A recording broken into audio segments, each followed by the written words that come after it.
ನಾವೆಲ್ಲಾದರೂ ಊರು ಕೇಳಿದಾಗ ನಂದು ಹಾಸನ ಜಿಲ್ಲೆ ಮಾಲೇಕಲ್ ತಿರುಪತಿ ಅಂತ ಹೇಳಿದ್ರೆ ಅದೇನು ಸರ್ ಅದು ಇಡೀ ಕರ್ನಾಟಕ ನಂದು ಅಂತ ಹೇಳಬೇಕು, ಕರ್ನಾಟಕ ನನ್ನೂರು ಅಂತ ಹೇಳಬೇಕು, ನೀವಿನ್ನೂ ಯಾಕೆ ಅಲ್ಲೇ ಚೌಕಟ್ಟು ಹಾಕ್ಕೊಂಡಿದ್ದೀರಿ ಅಂತ ಪ್ರಶ್ನೆ ಮಾಡ್ತಾರೆ. ಹಾಗಾಗಿ ಈಗ ಇಡೀ ಕರ್ನಾಟಕ ನನ್ನೂರು ಅಂತ ಹೇಳ್ತೀನಿ. ಯಾಕೆಂದರೆ ಬಹುಶಃ ಈ ರಾಜ್ಯದಲ್ಲಿ ಇಡೀ ಕರ್ನಾಟಕವನ್ನು ಯಾರಾದರೂ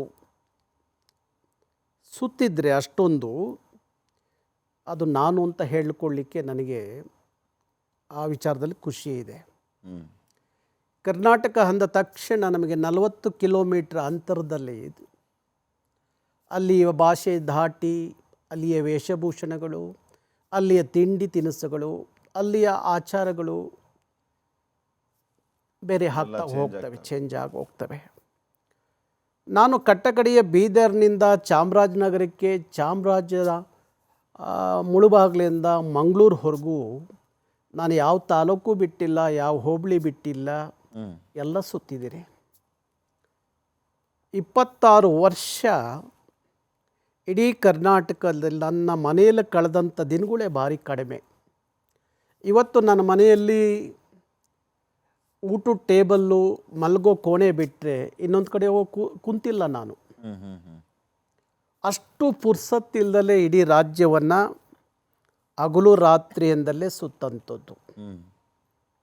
ಯಾವುದೋ ಡಾಬದಲ್ಲಿ, ಈಗ ಪರವಾಗಿಲ್ಲ, ಈಗ ಎಲ್ಲ ಕಡೆ ಹೋಟ್ಲಾಗಿದೆ. ಆಗ ಹೋಟ್ಲ್ ಇರಲಿಲ್ಲ, ಡಾಬಾಗಳು ಜಾಸ್ತಿ ಇದ್ದು. ಆ ಡಾಬಾದಲ್ಲೆಲ್ಲೋ ಒಂದು ಬನ್ನು ಟೀ ತಗೊಂಡು ಅಲ್ಲಿ ಬನ್ನು ಟೀ ತಿಂದು ಅಲ್ಲೇ ಅವಾಗೆಲ್ಲ ಡಾಬಾದಲ್ಲಿ ಆಚೆ ಕಡೆ ಹಗ್ಗದ ಮಂಚಗಳ ಹಾಕೋರು, ಮರದ ಹಗ್ಗದ ಮಂಚ, ಈ ಲಾರಿ ಡ್ರೈವರ್ಗಳಿಗೋಸ್ಕರ ಹಾಕೋರು. ಈ ಉತ್ತರ ಕರ್ನಾಟಕ ಭಾಗದಲ್ಲಿ, ಉತ್ತರ ಕರ್ನಾಟಕ, ಕಲ್ಯಾಣ ಕರ್ನಾಟಕ ಆ ಭಾಗದಲ್ಲಿ ಡಾಬಾಗಳು ಜಾಸ್ತಿ, ಒಳ್ಳೆ ಹೋಟೆಲ್ ಇರ್ತಿರ್ಲಿಲ್ಲ. ಅಲ್ಲೇ ರಾತ್ರಿ ಸ್ವಲ್ಪ ಹೊತ್ತು ನಿದ್ದೆ ಮಾಡೋದು, ಆಮೇಲೆ ಮತ್ತೆ ಜರ್ನಿ ಮಾಡೋದು, ಅಲ್ಲೇ ಡಾಬಾಗಳಲ್ಲಿ ಒಂದು ಜಗ್ ನೀರಿಸ್ಕೊಳ್ಳೋದು, ಮುಖ ತೊಳ್ಕೊಳ್ಳೋದು, ಹೋಗ್ತಾ ಇರೋದು. ಈಗ ಇಡೀ ಕರ್ನಾಟಕವನ್ನು ಹಗಲು ರಾತ್ರಿ ಅಂದಲ್ಲೇ ಸುತ್ತಿದೆ. ಹಾಗಾಗಿ ಕರ್ನಾಟಕ, ಇಡೀ ಕರ್ನಾಟಕ ನಂದು, ನನ್ನೂರು ಅಂತ ಹೇಳಿಕೊಳ್ಳುವ ಪರಿಸ್ಥಿತಿಯಲ್ಲಿ ನಾನಿದ್ದೀನಿ. ಆದ್ರೂ ಹುಟ್ಟೂರು ಅಂತ ಹೇಳಿ ಬಂದಾಗ ಆ ಅಭಿಮಾನ ಹೇಳಲೇಬೇಕಾಗತ್ತೆ. ನಾನು ಯಾವಾಗಲೂ ಹೇಳ್ತಾ ಇರ್ತೀನಿ, ನನ್ನ ಊರು ಹಾಸನ, ಶಿಲ್ಪಕಲೆಯ ಶಾಸನ ಅಂತ ಹೇಳಿ. ಹಾಸನ ಜಿಲ್ಲೆ ಅರಸೀಕೆರೆ ತಾಲೂಕು ಮಾಲೇಕಲ್ ತಿರುಪತಿ ಎನ್ನುವ ಒಂದು ಪುಣ್ಯಕ್ಷೇತ್ರ, ಒಂದು ಸಣ್ಣ ಗ್ರಾಮ, 40-50 ಮನೆ ಇದ್ದಂಥ ಒಂದು ಸಣ್ಣ ಗ್ರಾಮ, ಸುತ್ತ ಬೆಟ್ಟ ಗುಡ್ಡಗಳ ಮಧ್ಯದಲ್ಲಿರುವಂಥ ನನ್ನ ಊರು. ನಾವು ಶಾಲೆಗೆ 1.5-2 ಕಿಲೋಮೀಟ್ರು ನಮ್ಮೂರಿಂದ ಅರಸೀಕೆರೆಗೆ ಹೋಗಬೇಕಾಯಿತು.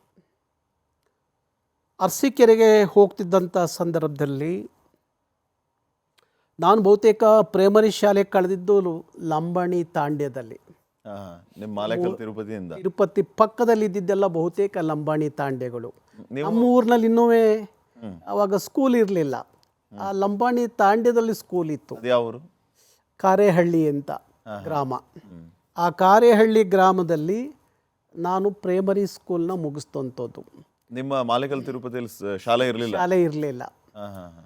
ಆಮೇಲೆ ನಾನು ಅಲ್ಲಿಂದ 5ನೇ ಕ್ಲಾಸಿಗೆ ಅರಸೀಕೆರೆಗೆ ಹೋಗಬೇಕಾಯಿತು. ಅರಸೀಕೆರೆಗೆ 2 ಕಿಲೋಮೀಟ್ರು ದೂರ, 1.5-2 ಕಿಲೋಮೀಟ್ರ್ ಆಗೋದು, ಹೋಗ್ತಾಯಿದ್ದು ಬರ್ತಾಯಿತ್ತು. ಅರಸೀಕೆರೆಯಲ್ಲಿ ಕರ್ನಾಟಕದಲ್ಲಿ ಒಂದು ದೊಡ್ಡ ಗಣೇಶನ ಉತ್ಸವ ನಡೆಯುತ್ತೆ ಅಂದರೆ ಅದು ಅರಸೀಕೆರೆಯಲ್ಲಿ. ಸುಮಾರು 3 ತಿಂಗಳ ಕಾಲ ನಿರಂತರವಾಗಿ ಅದಕ್ಕೆ ಆದಂಥ ಒಂದು ದೊಡ್ಡ ಪೆಂಡಲ್ಲು, ದಿನನಿತ್ಯ ಅರಸೀಕೆರೆ ಗಣೇಶನ ಉತ್ಸವದ ಸಂದರ್ಭಕ್ಕೆ ಕರ್ನಾಟಕದ ಇಂಥ ವಾದ್ಯಗೋಷ್ಠಿ ಆರ್ಕೆಸ್ಟ್ರಾಗಳು ಬಂದಿಲ್ಲ ಅನ್ನಂಗಿಲ್ಲ. 3 ತಿಂಗಳಾಗುತ್ತೆ, 3 ತಿಂಗಳ ಕಾಲ. ಆಮೇಲೆ ನಮ್ಮ ಗುರುರಾಜನಾಡು ಹರಿಕತೆ, ಅರಸೀಕೆರೆಯಲ್ಲಿ ಗುರುರಾಜನಾಡು ಹರಿಕತೆ ಅಂದರೆ ಇಡೀ ಸುತ್ತಮುತ್ತ 100 ಹಳ್ಳಿಗಳಿಂದ ಎತ್ತಿನ ಗಾಡಿಯಲ್ಲಿ ಬರೋರು ಹರಿಕತೆ ಕೇಳೋಕ್ಕೆ. ಅಲ್ಲೇ ಮನೆಯಿಂದಲೇ ಚಾಪೆ ತೊಗೊಂಬಂದು ಕೆಳಗಡೆ ಹಾಸ್ಕೊಂಡು ಹರಿಕತೆ ಕೇಳಿ ಹೋಗೋರು. ನಾವು ಹೈಸ್ಕೂಲ್ ಮುಗಿಸ್ಕೊಂಡು ಸಂಜೆ ಬರುವಾಗ ಗಣಪತಿ ಪೆಂಡಲಲ್ಲಿ ಆರ್ಕೆಸ್ಟ್ರಾ ಇದೆ ಅನ್ನೋದಕ್ಕೋಸ್ಕರ ಆರ್ಕೆಸ್ಟ್ರಾ ನೋಡಲಿಕ್ಕೋಸ್ಕರ ಹೋಗ್ತಿದ್ದು. ಹೀಗೆ ಹೋಗುವಾಗ ಅಲ್ಲಿ ಏನಾಯಿತು, ನಮ್ಮ ಅರಸೀಕೆರೆಯಲ್ಲಿ ಹಾಸನ್ ರೋಡು ಅಂತ ಬರುತ್ತೆ. ಈ ರೈಲ್ವೆ ಟ್ರ್ಯಾಕ್ ಕೆಲಸಕ್ಕೆ ಅಂತ ಬಂದಂಥ ತಮಿಳರು ಅಲ್ಲಿ ವಾಸ ಇದ್ದಾರೆ, ತುಂಬ ಜನ ಇದ್ದಾರೆ. ಅಲ್ಲಿಂದ ಒಂದು 50 ಜನ ಹುಡುಗರು ಬರೋರು, ತಮಿಳರು ಹುಡುಗರು. ತಮಿಳು ಹಾಡಾಡಿ ಅಂತ ಹೇಳಿ ಗಲಾಟೆ ಮಾಡೋರು ಗಣೇಶನ ಉತ್ಸವದಲ್ಲಿ. ನಾವೆಲ್ಲ ಒಂದು 15-20 ಜನ ಹುಡುಗರು ನಮ್ಮ ಊರ ಕಡೆಯಿಂದ ಏನೆಲ್ಲ ಬರ್ತಾ ಇದ್ದು, ನಾವೆಲ್ಲ ಕೇಳ್ತಾ ಇದ್ದು, ಪ್ರಶ್ನೆ ಮಾಡ್ತೀವಿ, ಯಾಕೆ ಇಲ್ಲಿ ತಮಿಳು ಹಾಡಾಡಬೇಕು? ಅಪ್ಪಟ ಕನ್ನಡದ ತಾಲೂಕು, ನೀವು ಎಲ್ಲಿಂದ ಬಂದವರು, ನೀವು ತಮಿಳು ಹಾಡಿ ಅಂತ ಕೇಳಕ್ಕೆ ನಿಮ್ಗೆ ಯಾವ ನೈತಿಕತೆ ಇದೆ? ಬೇಡಿ, ಹಾಡಬೇಡಿ ಅಂತ ಹೇಳ್ತಿದ್ರು. ಆದರೂ ಈ ಗಣಪತಿ ಪೆಂಡಲಲ್ಲಿ ಆ ಒಂದು ಧರ್ಮದರ್ಶಿಗಳ ಪೈಕಿಲು ಒಬ್ಬ ತಮಿಳೋನಿದ್ದ. ಅವನು ತಮಿಳು ಹಾಡನ್ನ ಹಾಡಿಸ್ತಾ ಅಂತ ಹೇಳಿ ಅವತ್ತು ನಾವು ಹೋಗಿ ಸ್ಟೇಜ್ ಮೇಲೆ ಆರ್ಕೆಸ್ಟ್ರಾಗೆ ಗಲಾಟೆ ಮಾಡೋದು. ಸೊ ಅಲ್ಲಿಂದ ನಿಮ್ಮ ಹೋರಾಟ ಸ್ಟಾರ್ಟ್ ಆಯಿತು. ಅಲ್ಲಿಂದ ಹೋರಾಟ ಪ್ರಾರಂಭ. ಆಗ ಗಲಾಟೆ ಆಯಿತು. ಅಲ್ಲಿ ಒಬ್ಬ ಮಾದೇವ್ ಅಂತ ಸಬ್ ಇನ್ಸ್ಪೆಕ್ಟ್ರು ನಮ್ಮನ್ನು ತಗೊಂಡೋಗಿ ಚೆನ್ನಾಗಿ ಬಡ್ದ. ತಮಿಳರನ್ನ ಏನೂ ಮಾಡಲಿಲ್ಲ, ನಮ್ಮನ್ನು ಬಡಿದ್ರು ತಗೊಂಡೋಗಿ. ಕೊನೆಗೆ ನಮ್ಮ ತಂದೆ ಭಾರಿ ಶಿಸ್ತಿನ ಸಿಪಾಯಿ. ನಮ್ಮ ಅಪ್ಪಾಜಿ ಹೇಳ್ತಿದ್ದೇನು ಅಂದರೆ, ಯಾವ ತಂಟೆ ತಕರಾಲಿಗೆ ಹೋಗಬಾರ್ದು, ಯಾವ ಉಸ್ತುವರಿ ಹೋಗಬಾರ್ದು, ಬೇಡ. ಹಾಗಾಗ ನಮ್ಮ ಅಪ್ಪಾಜಿ ಹೇಳೋರು, ಯಾರೋ ಊರು ದನ ಕಾಯಿ ದೊಡ್ಡ ಬೋರ ಅನಿಸ್ಕೋಬೇಡ, ಮನೆ ದನ ಕಾಯಿ ಸಾಕು ಅಂತ. ಅವರು ಕೃಷಿಕರಾಗಿದ್ದರು. ಮತ್ತು ಅವರು ಜಿಲ್ಲಾಧಿಕಾರಿ ಕಚೇರಿಯಲ್ಲಿ ಒಂದಷ್ಟು ದಿವಸ ಕೆಲಸನೂ ಮಾಡಿದ್ರು. ಆಮೇಲೆ ಅರಸೀಕೆರೆ ಕ್ಲಾಸ್ 1 ಕಾಂಟ್ರಾಕ್ಟ್, ಅವರು PWD ಕಾಂಟ್ರಾಕ್ಟ್ ಇದೆಲ್ಲ ಇದ್ರು. ಹಾಗಾಗಿ ನಾನು ಯಾವಾಗ ಈ ಪೊಲೀಸ್ ಸ್ಟೇಷನಲ್ಲಿ 2 ದಿವಸ ಬಿಡಲಿಲ್ಲ. ಪೊಲೀಸ್ ಸ್ಟೇಷನಲ್ಲಿ ನಮ್ಮ ಅಪ್ಪಾಜಿಗೆ ಹೋಗಿ ಹೇಳಿದ್ರು, ನಾನು ಬಿಡಿಸಲ್ಲ. ಅವನು ಯಾಕೆ ಹೋದ? ಸ್ಕೂಲ್ಗೆ ಹೋಗಿ ಮನೆ ಬರಬೇಕಾದವನು. 8ನೇ ಕ್ಲಾಸು. ಆಗ ಏನಾಯಿತು, ಮನೆಗೆ ಬಂದೆ. ನಮ್ಮ ತಾಯಿಯ ತಮ್ಮ ಸೋದರ ಮಾವನ ಒಂದು ಸೌದಿ ತಗೊಂಡು ಎತ್ತಿ ಹೊಡೆದ ತಲೆಗೆ. ನನಗೆ ನಿಮ್ಮ ಸೋದರ ಮಾವ. ನನಗೆ ಆ ಟೈಮಲ್ಲಿ ಪೊಲೀಸ್ ಸ್ಟೇಷನಲ್ಲಿ ಒದೆ ತಿಂದು ಬಂದಿದ್ದೆ. ಮನೆಗೆ ಬಂದರೆ ಈ ವಯಸ್ಸಿನಲ್ಲಿ ನೀನು, ನಮ್ಮ ವಂಶದಲ್ಲಿ ಯಾರು ಪೊಲೀಸ್ ಸ್ಟೇಷನ್ ಮೆಟ್ಲು ಹತ್ತಿರಲಿಲ್ಲ. ಆಗ ಹಳ್ಳಿಗಳಲ್ಲಿ ಪೊಲೀಸ್ ಸ್ಟೇಷನ್ ಅಂದರೆ ಏನೋ ಒಂದು ದೊಡ್ಡ ಅಪರಾಧ. ಪೊಲೀಸ್ ಸ್ಟೇಷನ್ಗೆ ಹೋಗಿ ಬಂದರೆ ಹೊಡೆದ್ರು. ಅವತ್ತು ತಲೆಯಲ್ಲಿ ರಕ್ತ ಸೋರ್ತಾ ಇದೆ. ನನ್ನ ತಾಯಿ ಒಬ್ಬರೇ ಕಿರ್ಚಾಡ್ತಾರೆ, ಕೂಗಾಡ್ತಾರೆ. ಆಗಾಗೆಲ್ಲ ಈ ಕಾಫಿ ಪುಡಿ, ಅರಿಶಿನ ಪುಡಿನ ತಲೆಗೆ ಹಾಕ್ಬಿಟ್ಟು ಹಳೆ ಸೀರೆನ ಹರಿದ್ಬಿಟ್ಟು ತಲೆ ಕಟ್ಟಿದ್ರು. ಹಾಗಾಗಿ ರಾತ್ರಿ ಅವತ್ತು ಸಿಕ್ಕಾಪಟ್ಟೆ ಕೋಪ ಇತ್ತು ನನಗೆ, ಹೊಡೆದ್ಬಿಟ್ರಲ್ಲ ಅಂಥೇಳಿ ಮಲಗಿದ್ದೆ. ಊಟ ಮಾಡ್ದಲ್ಲೇ ಮಲಗಿದ್ದೆ. ಅವತ್ತು ಊಟ ಮಾಡಲಿಲ್ಲ. 2 ಗಂಟೆ ರಾತ್ರಿ ನನಗೆ ಮತ್ತೆ ಅದೇ ನೆನಪಾಗ್ತಾ ಇದೆ, ಯಾಕೆ ಹೊಡೆದ್ರು ಇವರು ಅಂಥೇಳಿ. ಸಮಾಧಾನ ಇಲ್ಲ. ಊಟ ಬೇರೆ ಮಾಡಿಲ್ಲ ಅವತ್ತು ರಾತ್ರಿ. ಕೊನೆಗೆ 2 ಗಂಟೆ ರಾತ್ರಿ ನಿಧಾನವಾಗಿ ಬಾಗಿಲು ತಕ್ಕೊಂಡು ಅರಸೀಕೆರೆಗೆ ಬಂದೆ. ರಾತ್ರಿ 2 ಗಂಟೆ ನಡ್ಕೊಂಡೇ ಹೋಗ್ಬೇಕು. ನಮ್ಮೂರು ಬಸ್ ಗೀಸು ಯಾವಾಗಲೂ ಇರಲಿಲ್ಲ. ನಡ್ಕೊಂಡೇ ಹೋಗ್ತಾಯಿದ್ದು. ನಡ್ಕೊಂಡು ಬಂದೆ. ಅರಸೀಕೆರೆಯಿಂದ ತೆಂಗಿನಕಾಯಿ ಬಾಂಬೆಗೆ ಹೋಗುತ್ತೆ. ನಮ್ಮ ಊರಿಂದ ಲಾರಿಗಳಲ್ಲಿ ತೆಂಗಿನಕಾಯಿ ಹೋಗುತ್ತೆ. ಲಾರಿ ಹತ್ಬಿಟ್ಟು ಬಾಂಬೆಗೆ ಹೊರಟೋದೆ. ಪೂನಾ ಹತ್ರ ಹೋಗುವಾಗ ಪೂನಾದ ಹತ್ರ ಲಾರಿ ಡ್ರೈವರ್ ಅಲ್ಲಿ ಇಳಿಸ್ಬಿಟ್ಟು ಹೊರಟೋದ. ನಾನು ಒಂದು ಲೈಟ್ ಕಂಬದ ಹೊರಕೊಂಡು ಕೂತಿದ್ದೆ. ನನಗೆ ಭಾಷೆ ಗೊತ್ತಿಲ್ಲ, ಎಲ್ಲಿ ಹೋಗಬೇಕು ಗೊತ್ತಿಲ್ಲ, ಜೋಬಲ್ಲಿ ದುಡ್ಡಿಲ್ಲ, ಏನೂ ಇಲ್ಲ.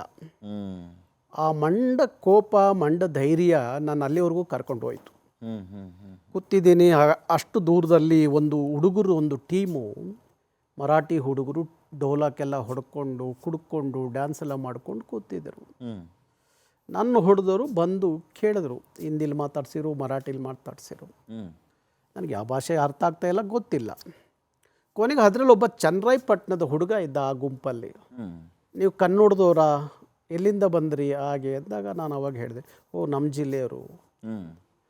ಆಗ ಅವ್ರು ಯಾಕೆ ಹಿಂಗೆ ಬಂದ್ರಿ, ಇಷ್ಟೊತ್ತಿನಲ್ಲಿ ಯಾಕೆ ಇಲ್ಲಿ ಕೂತಿದ್ದೀರಿ ಅಂದಾಗ ಹೇಳಿದೆ. ಕರ್ಕೊಂಡು ಹೋದ್ರು ಅವ್ರ ರೂಮಿಗೆ.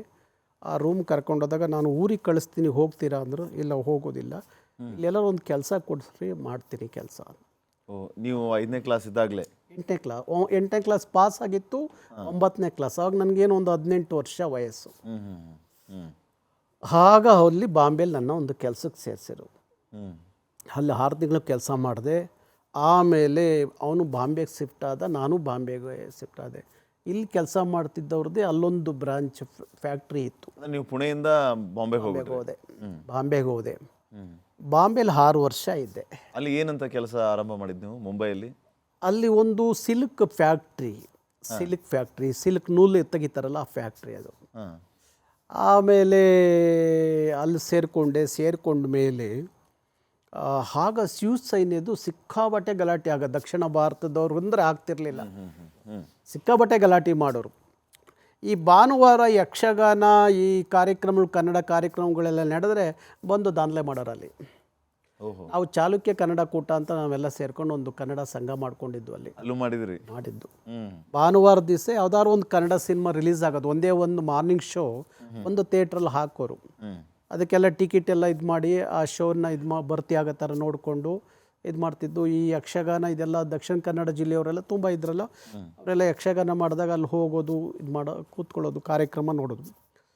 ಕೊನೆಗೆ ಯಾಕೋ ಹೀಗೆ ಅಲ್ಲಿ ಆಗಾಗ ಗಲಾಟೆ ಇದೆಲ್ಲ ಸ್ಟಾರ್ಟ್ ಆಯಿತು. ಆ 6-7 ವರ್ಷ ನನ್ನ ಮನೆಯಲ್ಲಿ ಎಲ್ಲ ಕಡೆ ಹುಡುಕಿರು, ಯಾರೂ ಸಿಕ್ಕಿಲ್ಲ. ಕೊನೆಗೆ ನಮ್ಮ ಊರಿನವರೊಬ್ಬರು ಅರಸೀಕೆರೆಯವರು ಅಲ್ಲಿ ಬಾಂಬೆಲಿ ಸಿಕ್ಕಿದಾಗ ನನಗೆ, ನಾನು ಅವ್ರ ಜೊತೆಲಿ ಮಾತಾಡುವಾಗ ಅವರೇ ಮಾಡಿದ್ರು, ನಮ್ಮ ಅಣ್ಣನಿಗೆ ಫೋನ್ ಮಾಡಿ ಹೇಳಿದ್ರು ಬಾಂಬೆಲಿದ್ದಾರೆ ಅಂತ. ಆಗ ನಮ್ಮ ಅಣ್ಣ ನನ್ನ ಬೆಂಗಳೂರಿಗೆ ಕರೆಸ್ಕೊಂಡ್ರು. ಬೆಂಗಳೂರಿಗೆ ಆಗ ಬಂದೆ ನಾನು.